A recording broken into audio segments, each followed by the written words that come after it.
Do you think we need the Independent People's Commission under the Senate Bill 1215 proposed by, I think it was Senator Tito Soto?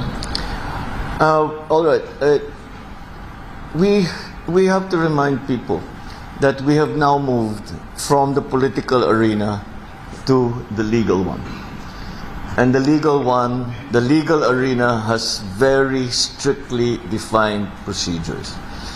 I get messages all day, every day. Ikulong mo na yan.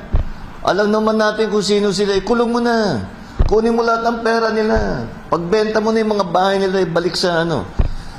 What would then I be accused of if we did that? Secondly, if basta-basta lang tayo nagsasabi hindi maganda ebidensya, basta kasuhan mo na. Kung nanalo, kung maakwit, dahil hindi maganda ang pagkahanda ng kaso, technicality. Nagka-technicality. Can you imagine these people who have stolen billions from the government and from the people, nakawala dahil hindi maganda ang pagka-handle ng ebidensya? That would be much worse result. So, due process must be observed. We must make sure na alam naman talaga natin kung sino sila. Kaya tiyakin natin na makukulong talaga sila. At ang kanilang mga ninakaw ay ibalik sa gobyerno, ibalik sa tao.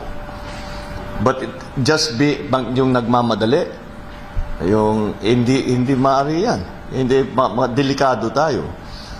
Kaya natin sabihin ko sa pulis, dakipin nyo na yan. Basta ikulong nyo, bahala na. Anong mangyayari doon? Sira yung kaso natin, and you cannot charge them again. There is that principle of double jeopardy in the law.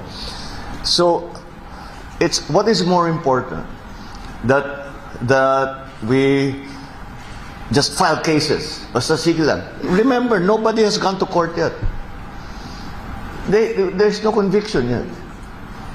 And the court, marami pang, what is the process? Pagka binigyan yung may complainant sa ombudsman, sa DOJ, may preliminary investigation pa. Magbubuo ng investigasyon. Kailangan matibay-tibay yung ebidensya. Kasi kung hindi matibay yung ebidensya, makakawala yung, maakwit yun. Kaya tiyakin natin na matibay yung ebidensya. Hindi madaling gawin yun. Dahil yung iba, yung mga witness, yung ating mga resource person, hindi nagsasabi ng totoo, may mga tinatago, etc.